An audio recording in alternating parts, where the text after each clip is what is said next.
Lorsque j'étais en Corse, j'ai fait la rencontre de Flo, un voyageur qui vadrouillait depuis des mois avec une simple voiture et une tente de toit. L'occasion pour nous de partager nos expériences mutuelles, d'échanger sur la façon dont nos philosophies de voyage peuvent évoluer avec le temps. Je lui explique alors que la soif d'évasion qui m'animait au début de ce voyage a progressivement laissé place à un besoin de découverte, d'immersion.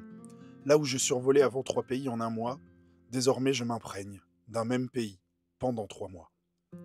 On échange également sur la nécessité de maintenir un rapport permanent et rassurant avec notre terre natale, notre famille, nos amis, comme si la solitude du voyage n'était supportable que grâce à la solidité de nos racines. Quelques jours après que nos chemins se soient séparés, je reçois un message de Flo. Il me parle d'un vieux mythe mélanésien qui résume assez bien nos heures de conversation. Tout homme est tiraillé entre deux besoins. Le besoin de la pirogue, c'est-à-dire du voyage, de l'arrachement à soi-même, et le besoin de l'arbre, c'est-à-dire de l'enracinement, de l'identité. Les hommes errent constamment entre ces deux besoins, en cédant tantôt à l'un, tantôt à l'autre, jusqu'au jour où ils comprennent que c'est avec l'arbre qu'on fabrique la pirogue. Ce mythe, plein de sagesse, me parle, et puisqu'il n'y a plus d'Achille, et puisque je me reconnais en cette personne qui oscille entre l'enracinement et le voyage, alors je décide que sur l'étalon d'Achille deviendra désormais l'arbre et la pirogue. Nous sommes le 4 novembre, date de départ. Avec des collègues de cet été, on s'apprête à rejoindre le continent, et la pirogue sur laquelle j'embarque aujourd'hui, pavillon Corse.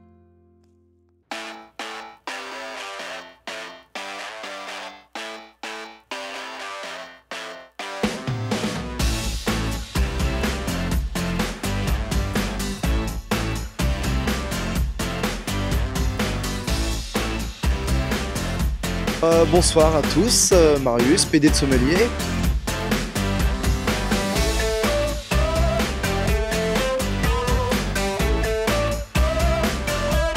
Youssef, 32 années, 32 ans. Je sais pas je fais quoi ici, je sais pas je fais quoi dans la vie. Oula.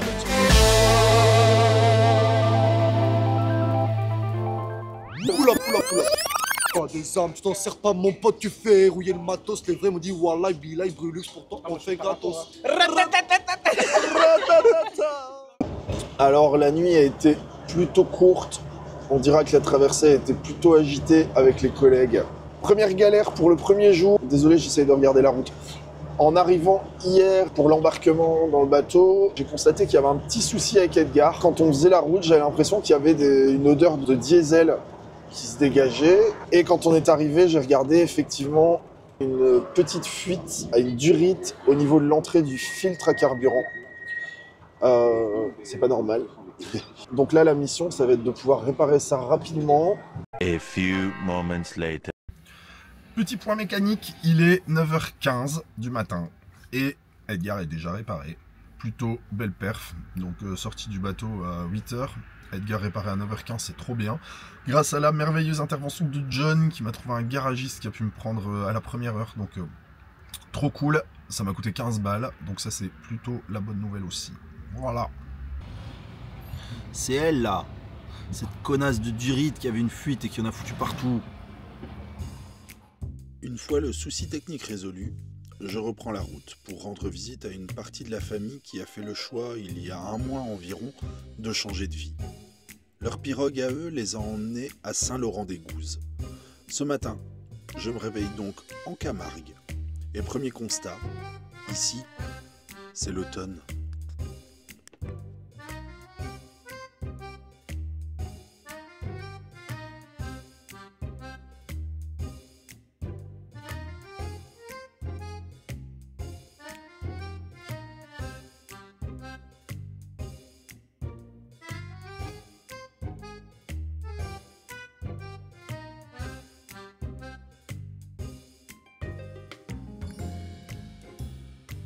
Au gré d'une balade dans un paysage typique camarguais, je grimpe au sommet de la tour Carbonnière. D'ici, la vue est sublime. D'ailleurs, d'ici, on distingue les Cévennes au loin. Là-bas, dans ces montagnes, entre un potager, une forêt et une rivière, Charlotte et François ont décidé de s'enraciner et de devenir paysans cuisiniers. C'est quoi un paysan cuisinier? Je vous explique rapidement ce qui se passe. Je voulais dresser un portrait de Chat et François, un peu sympa, qui nous explique leur projet, qui nous explique comment ils vivent. J'avais pas mal de questions. Et je me suis dit que finalement, ces questions, j'avais envie de leur poser, mais qu'ils aient la liberté d'y répondre sans que je sois en face d'eux. Donc ce matin, quand je me suis levé, j'ai écrit pas mal de questions sur des petits papiers. Je leur ai laissé les petits papiers ce soir, je leur ai laissé la caméra tourne, et là en ce moment ils sont en train de répondre aux questions. Et donc je vais voir un petit peu les réponses qu'ils apportent à ces questions-là, et puis j'essaierai de monter tout ça et de vous le rapporter. Et pour ajouter la petite touche de spontanéité dont j'avais envie, ils ont 2 bouteilles de vin dans la gueule. Et c'est parti. Alors, question 1. C'est quoi un paysan cuisinier? Eh ben, c'est très simple. Un paysan cuisinier, c'est quelqu'un qui va venir cultiver sa terre, qui va utiliser sa denrée afin de la J'aime bien valoriser. ce mot denrée. Denrée, ouais, c'est rigolo. Ouais. Afin de la valoriser sur un produit. Jusqu'à le cuisiner, parce que sinon on n'est pas cuisinier. Donc Jusqu'à le c'est-à-dire cuisiner. voilà, Le c'est transformer. le transformer. C'est très bon.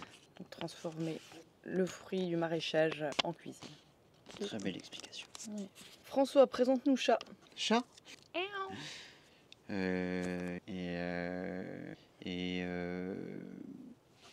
Ouais, c'est des questions Ton- pompettes. Ouais, c'est des questions. Santé. Donc, ouais. D'accord. Alors, et Chat, présente-nous François. Qu'est-ce que je peux dire sur François? On n'a pas grand-chose à dire. Hein. Ouais, ouais, c'est gênant. C'est assez gênant. C'est assez gênant comme question. Est-ce qu'on peut passer à l'autre On question? va passer. S'il vous plaît. Ouais, on va passer à la question, c'est gênant. On est où ici et à quoi ça ressemble? Eh ben, je vais répondre à ça. Du coup, ici, on est à Bonnevaux, qui est dans les Cévennes. On est entre le parc naturel des Cévennes et les monts d'Ardèche. C'est un peu le cul du monde, on avoue. Hein. C'est un peu compliqué d'arriver jusqu'ici, mais quand on arrive ici, c'est juste un petit paradis. Et on est où ici? Eh ben, voilà, on traverse une rivière qui s'appelle l'Abeau. Et on arrive sur 2 superbes moulins, une parcelle, 7 parcelles. 7 parcelles, Ouais. qui font jusque 18 hectares. Donc en fait, les terres vont jusqu'à la crête. Donc voilà. On est dans le Gard. Et on est dans... Ouais, c'est les Cévennes, mais c'est le Gard aussi, effectivement. Nous remarquerons une merveilleuse rature de la part de Maxime qui a fait 2 fois la question 3. Pourquoi les Cévennes? Parce Question. que d'abord, que ça peut te foutre. Comment avez-vous trouvé cet endroit? Pourquoi les Cévennes? Parce que premièrement, je pense que c'était un endroit qui m'intéressait énormément de par le fait que j'ai pu y marcher, me balader dans ce coin et j'y ai trouvé quelque chose de plutôt attrayant et sympathique. Par la suite, j'en avais parlé avec toi. Mhm. On a trouvé bon de pouvoir regarder juste par curiosité les terrains. Ouais, moi je dans ce connaissais coin. pas du tout. Et c'est pareil, on dit que voilà, les Cévennes, c'est la Corse sans la mer. Et c'est pas faux parce que le biotope Ouais. est un peu le même, les routes c'est la même chose, c'est un peu fou. Et du coup voilà, on vient d'un an de Corse pour arriver dans les Cévennes. Effectivement, Oui, on vu n'a pas qu'on la est- mer. Vu qu'on n'aimait pas du tout la Corse, on a Ouais, choisi vu qu'on a de venir détesté dans la les Corse, Cévennes. on a décidé de venir dans les Cévennes. Par la suite, comment avez-vous trouvé? C'est tout simple. Au final, on était en mode woofing en Corse. On regardait par curiosité un peu les terrains aux alentours Lozère, Cévennes, Ardèche. Et on est tombé sur plusieurs annonces, dont une qui nous a vraiment sauté aux yeux par le fait que c'était un peu... c'était exactement le même travail qu'on a pu faire cet hiver, auquel on s'est identifié. Donc la châtaigneraie, le point culture, le fait qu'il y ait une rivière, Ouais. puis le fait d'être isolé sans être isolé. Donc ok, on est en zone franche, on est dans le trou du cul du monde. C'est Enfin, zone franche, jaune blanche. le fait qu'on soit dans un écrin de nature. Ouais. Après, il faut aussi penser au fait qu'il y avait déjà une activité qui faisait qu'on avait un rapport social avec des gens extérieurs. Et ça nous a plu. Et puis le spot est quand même Juste incroyable. super sympa. De toute façon, vous allez découvrir ça dans les images de Max. Question suivante, s'il vous plaît. Et ça, c'est major. Question sans numéro. Question sans numéro. Alors, barbecue ou raclette? Bah alors pour moi c'est tout vu, hein, puisque je suis intolérante au lactose, donc pour moi ça sera barbecue. J'ai le droit de répondre à la question. Ouais. Moi, je dirais barbecue avec du fromage fondu. C'est vrai que pourquoi l'un ou l'autre? Elles sont Les nulles tes deux. questions, Maxime. Les deux. Les papiers sont de plus en plus petits. Mets tes petites lunettes, Major, pour lire les papiers. Alors, justement, c'est qui Major? Ah, et ben Major, c'est notre petit chien. Il a 3 mois et c'est un croisé, c'est C'est ça, un petit chien de vigneron. avec de la pâte tout terrain. Major, Ils sont- tu es d'accord avec cette réponse? Ah, Ok. Question suivante, s'il vous plaît. moi je prends une grosse question. Oh la vache. Prends-y. Putain, on dirait un billet de sang. Regarde-le. Vous vivez dans une yourte, vous cultivez des légumes, vous vivez sans réseau au milieu d'une forêt. Est-ce que vous êtes des putains de hippies? Moi, j'irais plutôt des beatniks. C'est le prix de beatnik. Beatnik, après, ça Ouais. fait penser à des fumeurs de substances Ouais. illicites. La question, elle est cool parce que du coup, Ah, il dans pue la notre gueule. réseau, dans Ah. notre réseau de marchés commerçants, on est amené tous les jours à côtoyer Ouais. des gens qui sont en mode néo-hippie, C'est un ça, la peu. population ici, elle est quand même super orientée néo-punk à chien, babos, beatnikos. C'est des gens qui ont choisi de vivre comme ça. Voilà, et, ben, on en fait partie en fait. Et on en fait partie, sauf que Ouais, je pense que bon, on à va pas notre faire pousser époque, de la weed si c'est la aujourd'hui, question, on peut pas dire qu'on est des hippies. Et à la fois, on peut dire qu'on Ouais. vit d'une façon C'est ce qui petit est retour aux complètement sources. alternative. Ouais, c'est vrai. Sans le fumage de gros gens. C'est ça. Question suivante, s'il vous plaît. La question suivante. Alors, vous vendez quoi sur les marchés? Qu'est-ce que ça peut te foutre? Ouais. Pardon. Des farceaux, le farceau, c'est la vie. Et est-ce que sur les marchés, vous avez... Il est bon, vous dites... Attends, Tu vous, peux répéter vous la avez... question? Non mais sa question est pourrie. Bah forcément, il est bon le farceau.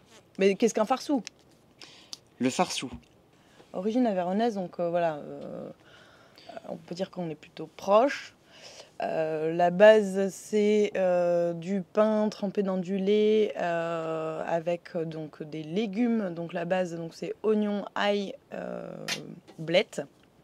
Et après, on y met un peu ce qu'on veut. Donc après, c'est de saison. Donc ça peut être là pour l'instant, on est sur la courge butternut ou alors on a une version fromagère avec de la tome fraîche d'Aubrac. Et après, ça dépend de la saison. On y met tout ce qu'il y a dans le jardin, quoi. Enfin, Ouais, tiens, un farceau. ouais. C'est une recette qui est assez simple et efficace dans le sens où ça peut. Mais c'est vrai que pour les gens qui connaissent pas, ça ressemble à quoi? C'est une espèce de petite galette de C'est une légumes, petite en fait. galette de légumes. C'est un joli produit. C'est quel- gourmand. C'est gourmand. Et on peut l'adapter à la saisonnalité, ce qui nous convient très bien avec les produits qu'on peut avoir dans le jardin. Je peux piocher la prochaine. Next. Vous vendez quoi sur les marchés? Mais c'est la même. Ah, super, t'as remis la question dans Oui. dans le pot question. Alors, ce que vous aimez le plus ici. Tu veux répondre ou je réponds et on répond tous les deux ou... La paix, moi. Ouais, j'allais dire la nuit. La nuit. Ouais, la nuit, parce qu'ici, il n'y a pas de Ah, il n'y a pas de nuit. lumière extérieure. Tu te lèves la nuit, tu peux aller regarder le Ça fait ciel partie de étoilé. mon mot, la paix, quoi. C'est la paix. C'est aussi C'est la la paix paix. visuelle. Oui, la nuit, et c'est aussi... Il y a que moi qui bois, j'ai passé pour une grosse pocheronne. Bon, tout le monde le sait. de toute façon, en montage, on coupera. Ouais, c'est pas sûr. C'est la nature et la tranquillité, en vrai. Ouais, et puis de se dire que c'est chez nous, quoi. Enfin, ouais, ça c'est juste incroyable. C'est joli, quoi. Tu Ouais. traverses la rivière et tu te Ouais. dis... Il est con. Quelle est la différence entre une carotte? Tunnel. On va poser des questions à Maxime aussi après. Ouais, c'est vrai ça. Potager ou marché? C'est beau ça. Potager, on adore. Après là je parle pour nous, mais Ouais. potager, on adore. Marché, on adore aussi. On en a Ouais, parlé puis quand même ça plusieurs permet fois. d'avoir ce côté quiétude, voilà, de d'être agri et d'avoir aussi ce moment de foule, de reconnexion avec le monde pour les marchés. Donc en fait, les deux cohabitent super bien ensemble en fait. Ouais. C'est ça qui est intéressant. Ouais, oui. Et puis c'est un champ des possibles. Le marché te permet de pouvoir transformer tes produits de la façon... Il y a énormément de façons de faire et c'est valorisant pour les produits, tout est ok. On a coupé en deux et on les rejoint, ces petits papiers. Ouais. La boule noire, la boule noire, la boule noire.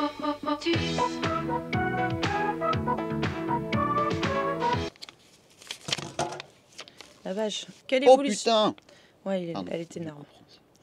Quelle évolution vous voyez pour votre projet? Ouais, décrivez-moi l'Oustal d'étalier en 2035. Oh! Ouais, on aura des robots qui font tout. C'est vrai qu'on est Ouais, je pense qu'on va s'acheter des robots super mutants chez Elon Musk. Hein. seulement ceux qui font des super cookies. Des robots cookies. Je pense qu'on fera des robots cookies. 2035. 2035, on prévoit les robots cookies. Ouais, Robot cookie. Robot cookie, ne remets pas s'il te Non, plaît je la sais, question je- dans la boîte à Je questions. ne le ferai plus. Ce Sinon, chien est blague à mort. part, 2035, on prévoit peut-être de faire un petit peu d'accueil Ouais. ici. En fait, on prévoit de garder notre tranquillité tout en faisant découvrir le mode de vie qui nous convient dans Voilà, le sens où donc c'est-à-dire que le terrain est en espalier avec des jolis murs en pierre.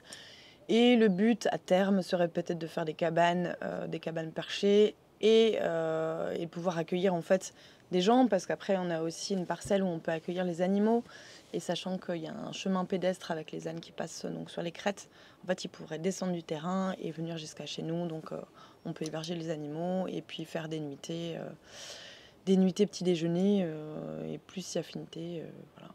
Mais, ça fait beaucoup de rimes en T. ouais. Qu'est-ce qui s'annonce le plus difficile dans votre projet? Demain, tous les jours une complication qui nous donne du courage et qui à la fois Ouais. nous dit que il faut... Ouais, non, en fait, il nous donne du courage, mais il nous prouve qu'il faut être courageux aussi, quoi. Ouais. Il faut se dépasser tous les jours et il faut arriver à se dire qu'on est capable de plus et encore plus.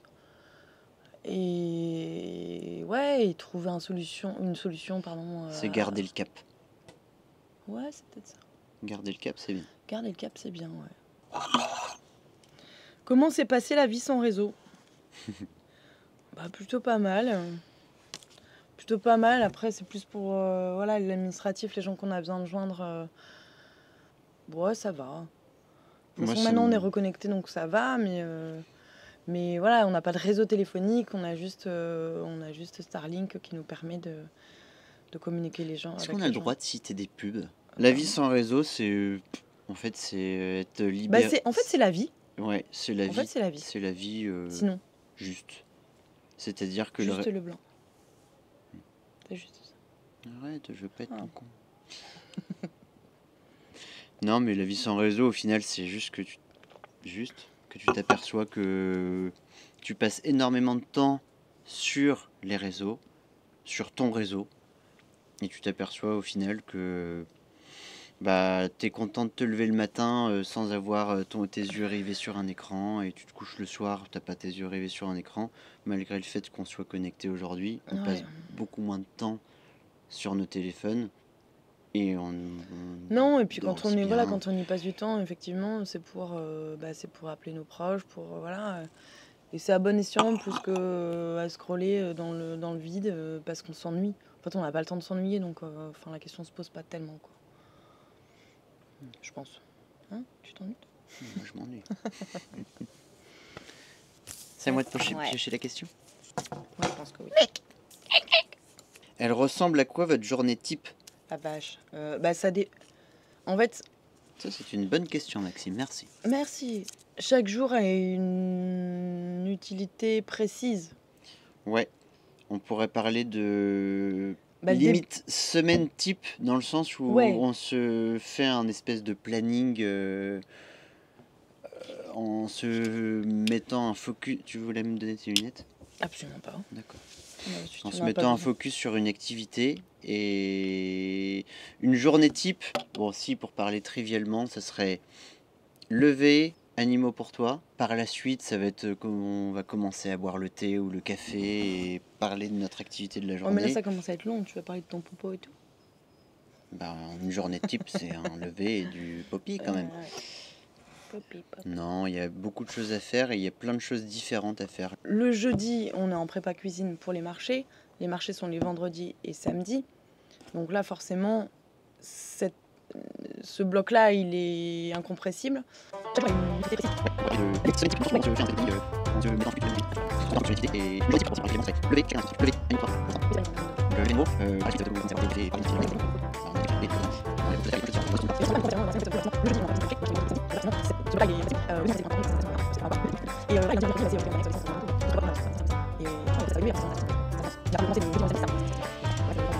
Maxime, il va avoir du boulot dans le montage.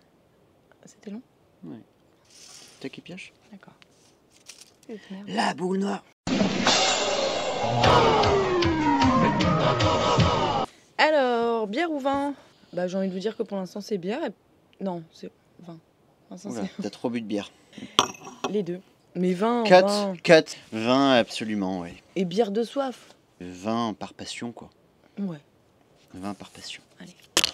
À moi.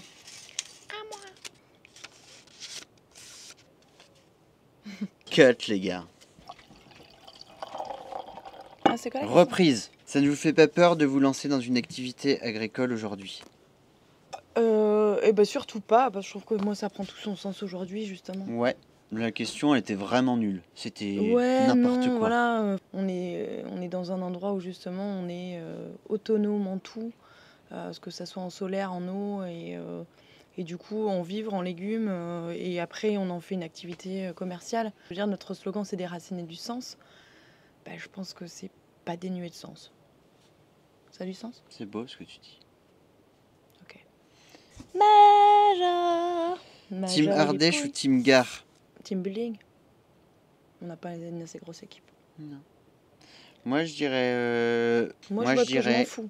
Ouais. Je m'en fous. Team, on s'en fout, On s'en on met une balle au centre. Nous, on aime tout le monde. Enfin, c'est faux. On n'aime Non, pas tout le non. monde. Mais par contre, nous invitons tout le monde à nous aimer. Eh, c'est la dernière question avant les 3 subsidiaires. Dernière question avant les 3 subsidiaires. Pourquoi l'Oustal d'étalier? C'est ma maman qui va vous répondre. Ouais. Où est ma mère? On fera un montage.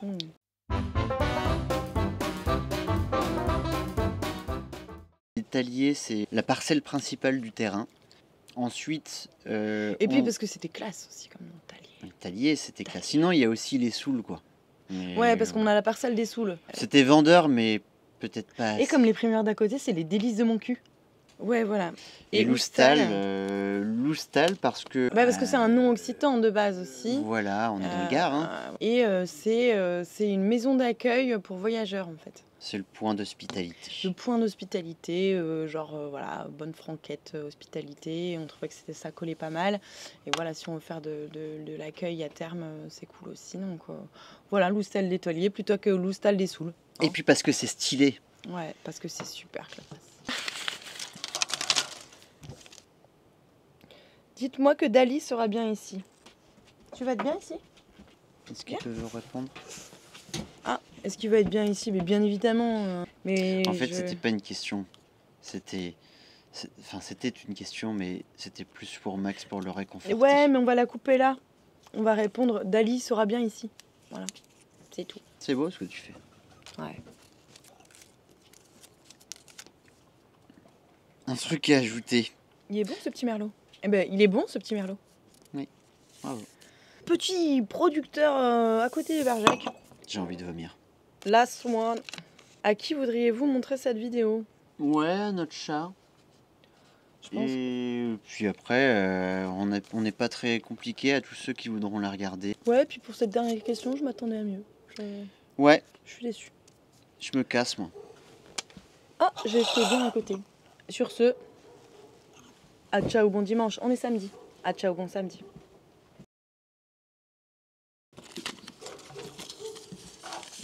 C'était bien cette petite. Oh,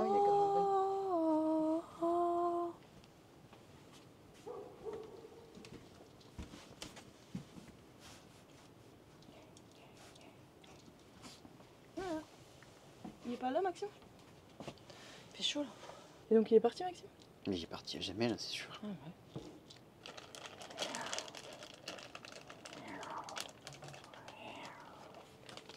Bon. Ah oui, bah on va laisser un verre pour Maxime. Bah ouais.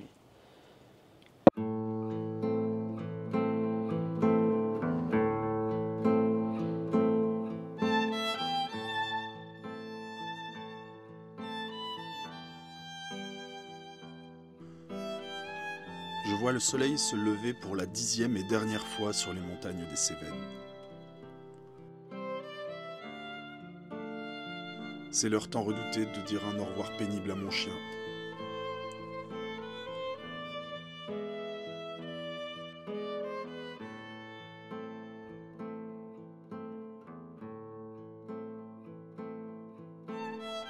C'est l'heure également de remercier Chat et François pour m'avoir accueilli dans leur petit paradis aux airs de bout du monde.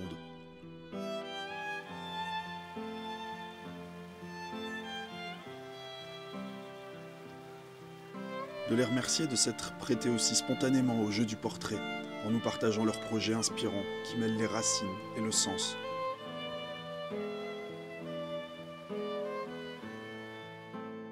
Ils sont une branche solide de mon arbre. Ce bois dont on fabrique les pirogues.